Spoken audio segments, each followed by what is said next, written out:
Hello students, आज हम कक्षा 11वीं की पूरक पाठ्य पुस्तक वितान का पाठ आलो अंधारी का भाग 8 शुरू करने वाले हैं। अभी तक हमने देखा कि बेबी की ज़िंदगी में कितने सारे परिवर्तन आ चुके हैं, लेकिन अब वो एक पूरी तरह से लेखिका बनने की राह पर आगे बढ़ रही है। और एक दिन घर में वो मिलना चाहती है शर्मिला दीदी से, और इसके आगे देखते हैं क्या है होता है उसके साथ में। कि एक दिन घर में एक अलमारी की चीज़ें पोंछते समय मैंने वहाँ एक फ़ोटो एल्बम देखा। मैं उसे खोलकर तस्वीरें लगी। उसमें अर्जुन दा के 2 बंधुओं की तस्वीरें थी। एक तस्वीर में जेठू थे, उनकी एक तरफ शर्मिला दी थी और दूसरी तरफ अर्जुन दा थे। एक और तस्वीर में जेठू के पास शर्मिला दी और सुखदीप दा बैठे थे। जेठू और शर्मिला दी को तब तक केवल उन्हीं तस्वीरों में देखा था मैंने, मिली कभी नहीं थी मैं उनसे। उन्हें अपनी आंखों से देखने की बहुत इच्छा थी मेरी। और शर्मिला दी जब मुझे चिट्ठी भेजती थी तो साथ में मेरे जवाब देने के लिए तरह तरह की सुंदर आकृतियों में सादे कागज काट कर भी रख देती थी। शर्मिला दी लेखिका थी, उनकी एक किताब छप चुकी थी और पत्रिकाओं में उनकी कहानियाँ छपती रहती थी। वह मुझे प्यार करती थी, मेरे बच्चों के हालचाल पूछती रहती थी। और कभी कभी मैं सोचती थी कि कहाँ उन जैसी पढ़ी लिखी लड़की और कहाँ मैं। चिट्ठियों में हम जो बातें करते हैं वह शायद मिलने पर न हो। फिर सोचती कि मिलने पर शायद हम दोनों और अधिक बातें करें। मेरा उत्साह बढ़ाने वाले में जेठू, एक बंगाली बंधु हैं, आनंद भी थे। और जेठू के घर पर मेरी किताब का पहला खंड पढ़कर उन्होंने मुझे लिखा था कि आपकी रचना मुझे अच्छी लगी। स्वयं के जीवन की विभिन्न स्मरणीय घटनाओं को सहज भाव से लेखन के माध्यम से सामने रखना बहुत ही निकट शायद लेकिन संभव नहीं होता है। व्यक्ति साधारण शब्दों का प्रयोग अच्छे से नहीं कर पाता है। अपनी इस सुंदर कोशिश को कभी बंद न करें। अभ्यास और कोशिश से संभव है कि आप हमें कुछ असाधारण दे सकें। नारी अत्याचार, उसके साथ होने वाली असुविधा, उनकी दुर्दशाएं, उसके आर्थिक कष्ट के बारे में भी आप सोचें और लिखने की चेष्टा करें। मेरी शुभकामना आपके साथ है। इस चिट्ठी के साथ आनंद बाबू ने मुझे एक वो लेख भी भेजा है। उस लेख को पढ़कर मुझे अच्छा लगा। वह पूरा का पूरा मेरी समझ में आ गया। ऐसी बात नहीं थी कि मेरे कहने पर तातुस ने वह मुझे समझाया था, फिर भी कुछ दिमाग में घुसा और कुछ नहीं घुसा। इतने सारे लोगों के उत्साह करने के साहस दिलाने के बाद भी मैं सोचती रहती कि कभी कुछ ठीक से लिख भी पाऊंगी या नहीं। इसी बीच एक दिन मेरे बाबा सवेरे सवेरे आ पहुँचे। उसके पिताजी आ जाते इतने में, और मैं उस समय किचन में थी। खिड़की से मैंने एक व्यक्ति को साइकिल से उतरते देखा। मैं ठीक से पहचान नहीं पाई। उसने घंटी बजाई तो काफ़ी देर बाद मैं बाहर निकली। मुझे देखकर बाबा ने पूछा, कैसी है बेटा? मैं बोली, बाबू आपके शरीर पर यह हाल कैसे हो गया? मतलब अपने बाबा को देखकर बहुत दुखी होती है कि उनका हाल कितना बुरा हो चुका है। बाबा बोले, कहाँ, कुछ भी तो नहीं हुआ, बच्चे कैसे हैं? मैंने कहा, ठीक हैं, सब ठीक है, स्कूल गए हैं। मैं तातुस के पास दौड़ कर गई, बताया कि मेरे बाबा आए हैं। तातुस बोले, उन्हें घर में बिठाओ, अपने बाबा के लिए कुछ खाना वाना तैयार करो। बाबा को मैं अपने कमरे में ले गई और पूछा, चाय बनाऊं? वो बोले, नहीं, रहने दो, इतनी गर्मी में चाय। मैंने जल्दी से एक गिलास शरबत बना कर उन्हें दे दिया।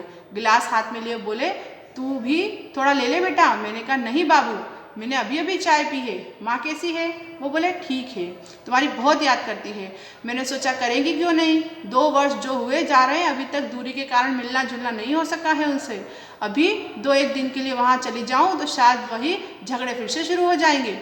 मैं अब और वही सब भोगने को तैयार नहीं है। मतलब वो इतनी अपनी ज़िंदगी से, पहले वाली ज़िंदगी से इतनी दुखी और परेशान थी कि वापस वो उसमें नहीं जाना चाहती थी। और यहाँ कर इतना तो मैं समझ गई हूँ कि आदमी हो या औरत, सभी अपने पेट की चिंता स्वयं करते हैं। मतलब ऐसा नहीं है कि औरत का पेट भरने के लिए हमेशा आदमी ही तत्पर होता है, वही उसको खिलाता पिलाता है। औरत को भी अपना पेट भरने के लिए स्वयं काम करना पड़ता है। जैसा खटते कमाते हैं, यही समझ ले आ गई हूँ तो उसी हिसाब से मैं अपनी व्यवस्था कर लेती हूँ, और तब शायद मुझे उतना कष्ट नहीं भोगना पड़ता। अगर ये बात वो पहले समझ जाती तो अपने जीवन में इतनी कठिनाइयों से वो नहीं गुजरती। बाबा के साथ इधर उधर की काफ़ी बातें करते करते मैंने पूछा, कोलकाता की क्या खबर है? मेरा भाई कैसा है? माँ कैसी है? बाबा बोले, माँ, तेरी माँ, तूने कुछ सुना नहीं लगता, क्यों? बाबा मेरे मुँह की ओर थोड़ी और देखते हुए वह शायद सोच रहे थे बताने से कहीं ये रोने धोने ना लग जाए। शायद कोई दुखद घटना होगी जिसको बताने से उसके पिताजी संकोच कर रहे थे। इसे सच सच बताना ठीक होगा या नहीं? शायद बता ही देना चाहिए, क्योंकि यह भी तो अभी यही सोच रही है कि इसकी माँ जीवित है। ऐसे में न बताना तो भूल हो जाएगी। बाबा शायद यही सब सोच रहे थे। उन्हें चुप देखकर मैंने बाबू कहकर उन्हें बुलाया तो वह चौंक गए। मैंने देखा उनकी आंखें भर आई है।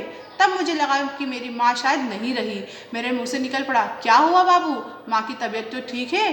बाबा रुद्ध गले से बोलते, तेरी माँ तो 6-7 मास हुए इस दुनिया को छोड़कर चली गई है। तेरी माँ नहीं है? क्यों? तेरे दादा तो वहाँ गया था, उसने तुझे कुछ नहीं बताया? दादा मतलब भाई। मैं बोली, नहीं तो मुझे किसी ने कुछ नहीं बताया। मैं थोड़ी देर बाबा के सामने सिसक सिसक कर रोती रही और फिर कर भी क्या सकती थी। एक बार सुना था कि अस्पताल में भर्ती है, मुझे लगता है तभी उसकी मृत्यु हो गई होगी। उसके बाद उसकी कोई खबर नहीं मिली। सभी की सारी जानकारी रहती है लेकिन मुझे कुछ भी नहीं पता होता। मतलब सबको सब बातें पता होती वो बोलती परिवार में, लेकिन मुझे कोई कुछ नहीं बताता।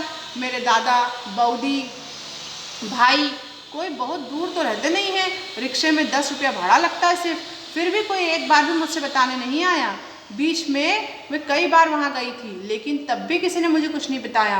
मैं हर समय सोचती रहती थी कि जैसी भी हो एक बार माँ के पास ज़रूर जाऊँगी। मैं इतने दिन यही सोचती आ रही थी और अब सुनने को मिला कि मेरी माँ हम लोगों को छोड़कर चली गई है। मुझे पता चला था कि माँ जब अस्पताल में भर्ती थी तब मेरे छोटे भाई ने बाबा के पास जाकर उनसे कहा था कि वह उन्हें माँ से मिलाने ले जाएगा।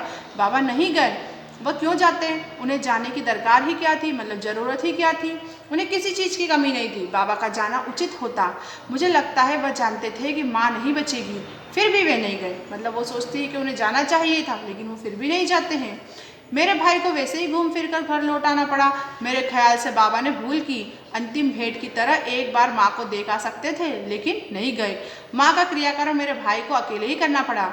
दादा लोगों को भी काफ़ी बाद में पता चला, मुझे तो अभी अभी पता चला है। बाबा ने पूछा, तेरा बड़ा लड़का कहाँ रहता है? मैंने बताया कि यहीं पास में तो है। तो बोले, चलो थोड़ा देख के आते हैं उसको। मैं बाबा को लेकर वहाँ गई। बेल बजाते ही मेरा लड़का बाहर निकल के आया। अरे दादू कहकर उन्हें प्रणाम किया और बोला, दादू मेरा बाबू कैसा है? बाबा बोले, तुम्हारा बाबू ठीक है।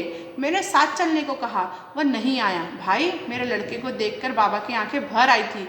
वह उनसे बोले, तुम लोग और भी बड़े हो भाई, पहले कैसे परवरिश में थे तुम, अब तुम सबको देखकर बहुत खुशी होती है। मुझे बाबा ने कहा, तुम्हें कष्ट अब नहीं होगा बेटा, तेरा लड़का बड़ा हो रहा है, देखना एक दिन यही तुझे सुख देगा बेटा। अभी थोड़ा कष्ट उठा ले, बाद में इसके साथ सुख शांति से रहेगी। और मेरे बाबा इतना कहकर साथ में लौट आए। बाबा हमारे साथ से चलने लगे तो तातूस ने कहा, बाबा आप बेबी की तरफ से चिंतित मत होइए। बाबा बोले, जब आप जैसे लोग हैं तो चिंता किस बात की है? चिंता करता लेकिन अब नहीं करूँगा क्योंकि मैंने देख लिया है कि मेरी लड़की यहाँ पर खूब अच्छी तरह से है। इस प्रकार से उसके बाबा भी उसके जीवन में खुशी की तरह लौट कर आते हैं और उसका हालचाल पूछकर वहाँ से जाते हैं। इस तरह से अब देखते हैं कि कैसे कैसे परिवर्तन आते जा रहे हैं बेबी की ज़िंदगी में। आगे की पार्ट को हम अगले भाग में पढ़ेंगे।